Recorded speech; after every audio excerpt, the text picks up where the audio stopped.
الحمد لله نحمده ونستعينه ونستغفره ونؤمن به ونتوكل عليه ونعوذ بالله من شرور أنفسنا ومن سيئات أعمالنا من يهده الله فلا مضل له ومن يضلله فلا هادي له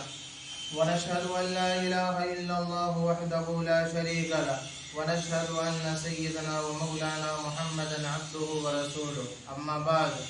فقد قال الله تبارك وتعالى في القرآن المجيد أعوذ بالله من الشيطان الرجيم بسم الله الرحمن الرحيم كذبت قبلهم قوم نوح وأصحاب الرس وثمود۔ میرے محترم دوستوں، بھائیو، بزرگوں، اللہ تعالیٰ کا ہم سب پر احسان ہے، کرم ہے۔ اللہ تعالیٰ جمعے کی نماز کی نسبت سے اپنے مبارک گھر میں ہمیں آپ کو جمع فرمایا ہے۔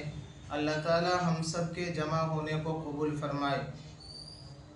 میرے دوستوں، بھائیو، بزرگوں،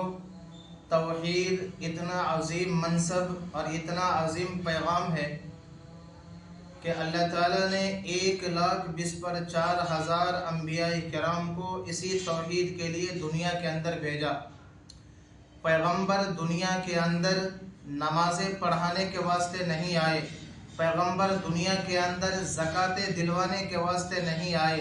پیغمبر دنیا میں اس لیے آئے ہیں تاکہ ساری انسانیت غیر اللہ کے سامنے سے اپنے سر کو ہٹا کر ایک اللہ کے سامنے سر جھکانے والے بن جائے۔ میرے دوستوں، یہ ایمان، یہ اسلام اور یہ کلمہ جو ہمیں اور آپ کو بغیر محنت کا ملا ہے، ہم نے اس کے پیچھے کوئی محنت نہیں کی ہے، بغیر محنت کے اللہ تعالیٰ نے ہمیں آپ کو ایمان دیا ہے۔ ورنہ میرے دوستو، آپ تاریخ پڑھو تو پتہ چلے گا کہ اس پیغام توحید یعنی لا الہ الا اللہ کے لیے حضرت نوح علیہ السلام کو پتھر کھانے پڑے، اس پیغام توحید کے لیے حضرت ابراہیم علیہ السلام کو نمرود کے مقابلے میں آنا پڑا، اس پیغام توحید کے لیے حضرت زکریا علیہ السلام کو آڑے کے نیچے آنا پڑا، اس پیغام توحید کے لیے حضرت موسیٰ علیہ السلام کو فرعون کے مقابلے میں آنا پڑا، اس پیغام توحید کے لیے حضرت ابراہیم علیہ السلام کو آگ میں آنا پڑا۔ میرے دوستو، اس پیغام توحید کے لیے سارے پیغمبروں نے تکلیف اٹھائی، لیکن میرے دوستو، بھائی، بزرگوں، ہر زمانے کے اندر جاہلیت دماغ کا پرستار لوگ یہ کہتے ہیں کہ عبادت کے لائق پتھر ہے، عبادت کے لائق درخت و دیوار ہے، عبادت کے لائق جانور ہے، عبادت کے لائق کوئی اور چیز ہے۔ لیکن میرے دوستو، بھائیو، بزرگوں، ہر زمانے میں، ہر دور میں وقت کے پیغمبروں نے ان مشرکوں سے بغاوتیں کی ہے، اور اسی بغاوت کے جرم میں انبیاء کو مارا گیا، انبیاء کو گالیاں دی گئی، انبیاء کو گھر سے بے گھر کیا گیا، انبیاء کرام کو تڑپایا گیا، انبیاء کرام کو قتل کیا گیا، انبیاء کرام کو آگ کے اندر ڈالا گیا، انبیاء کرام کو پتھر سے مارا گیا۔ لیکن کوئی ایک پیغمبر آپ کو نہیں ملتا جس نے لا الہ الا اللہ کے پیغام کو چھوڑا ہو۔ لیکن میرے دوستو، بھائی، بزرگوں، 1,20,4,000 نبیوں کو زندگی اٹھا کر دیکھو، ایک نبی آپ کو ایسا نہیں ملے گا جس نے گالیوں کے ڈر سے، مار کے ڈر سے، ظلم کے ڈر سے لا الہ الا اللہ کے پیغام کو لوگوں تک پہنچانا چھوڑا ہو۔ ایک نبی آپ کو ایسا نہیں ملے گا۔ میرے دوستو، لا الہ الا اللہ، لا الہ الا اللہ کا صرف وہ معنی نہیں ہے جو ہم کتابوں میں پڑھتے ہیں کہ اللہ کے سوا کوئی معبود نہیں۔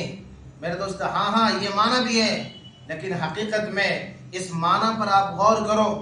کہ لا الہ میں جو الہ ہے، میرے دوستو، الہ کا معنی ہے مشکل کشا، الہ کا معنی ہے حاجت روا، الہ کا معنی ہے بگڑی بنانے والا، الہ کا معنی ہے کشتی پار کرانے والا، الہ کا معنی ہے بچہ دینے والا، الہ کا معنی ہے بے اولاد کرنے والا، الہ کا معنی ہے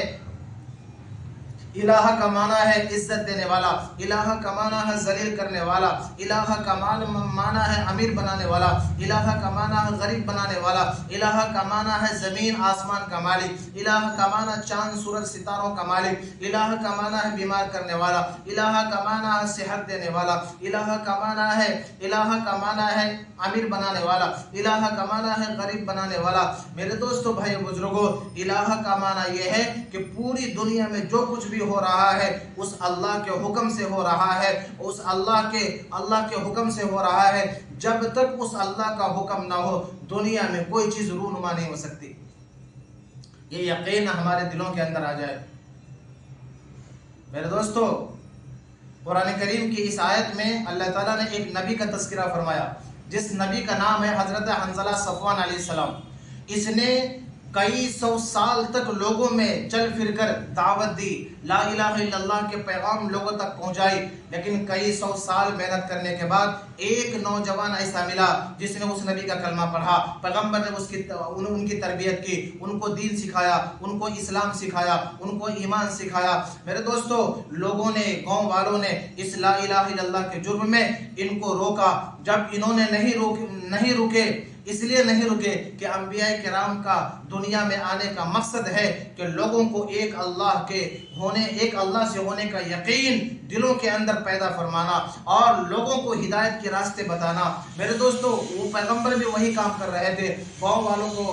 والوں کو یہ چیز گوارا نہیں تھی، لوگ پسند نہیں کیے، اور لوگوں نے اس نبی کو اٹھا کر گندے کنویں کے اندر ڈال دیا اور اوپر سے پتھر کا چٹان رکھ دیا۔ میرے دوستو، 3 دن 3 رات اسی حال میں گزرے۔ وہ نوجوان جنہوں نے پیغمبر کی دعوت پر ایمان قبول کیا ہے، 3 دن 3 رات کے بعد جب اس کو پتہ چلتا ہے کہ میرے نبی کو کسی نے کنویں میں ڈال دیا، وہ نوجوان جاتا ہے اور پتھر کے چٹان کے سوراخ میں سے آواز دیتا ہے، اے میرے نبی بتاؤ، میں آپ کا امتی ہوں اور میں آپ کے پاس آیا ہوں، آپ کی مدد کے لیے آیا ہوں، بولو آپ کا کیا حکم ہے، آپ جو کہو گے میں کرنے کو تیار ہوں۔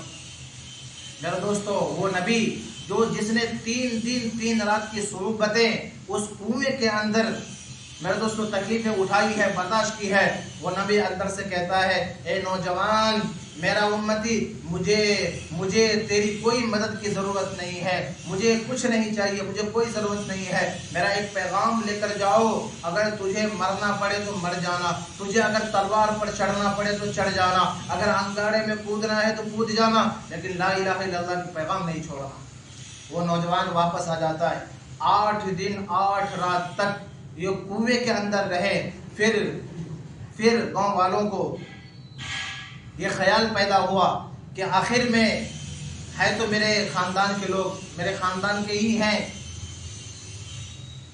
چلو جا کے دیکھیں گے، مر گیا ہوگا، نہیں زندہ ہوگا تو پھر ہوش ٹھکانے پر آ گیا ہوگا۔ اس خیال سے لوگ پہنچے کنویں کے پاس، پتھر کے چٹان کو ہٹایا اور آواز دی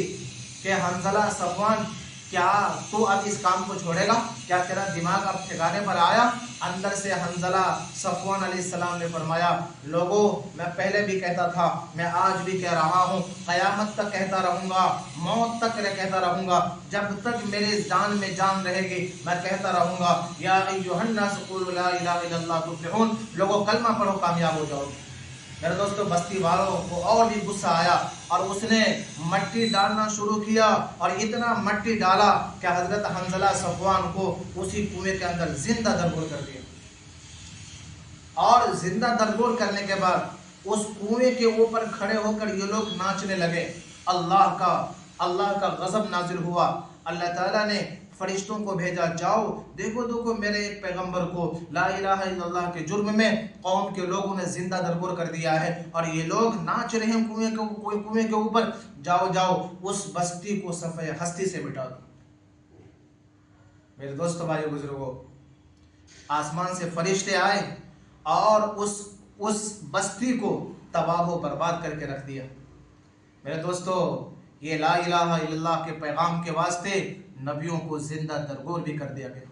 آج ہم اس کی اہمیت نہیں سمجھتے، صبح سے شام تک میرے دوستو بھائی جو دنیا پر محنت کر رہے ہیں، لیکن دنیا تو مقدر کی چیز ہے، دنیا مقدر سے ملتی ہے، اور آخرت مقدر سے نہیں ملتی ہے، آخرت محنتوں سے ملتی ہے۔ جتنی محنت کریں گے آخرت پر، اتنی ہماری قبر بنے گی، اتنی ہماری آخرت بنے گی۔ میرے دوستو بھائی بزرگوں، اگر دنیا کرتے رہیں گے تو موت کے بعد دنیا کی کوئی چیز، میرے دوستو دنیا کی کوئی خزانے ہمارے کام نہیں آتے،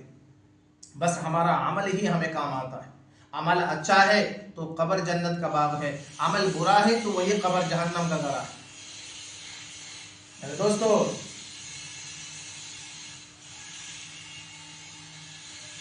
دنیا کی لالچ بہت ہی خطرناک چیز ہے،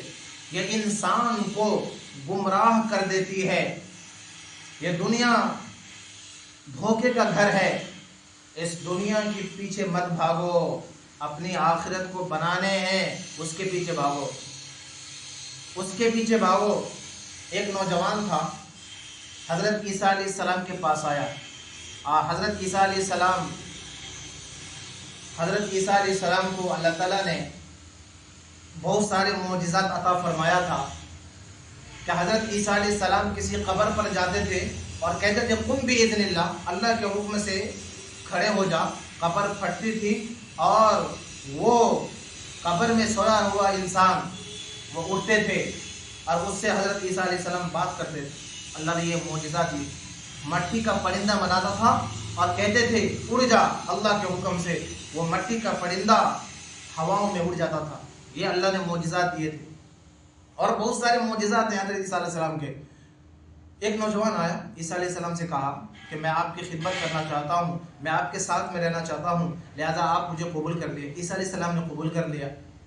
اور نبیوں کا جو کام تھا وہ کام کرنے کے واسطے حضرت عیسیٰ علیہ السلام سفر پر نکلے، لوگوں کو دعوت دینے کے واسطے۔ وہ نوجوان کو ساتھ میں لیا کیونکہ خدمت گزار تھے۔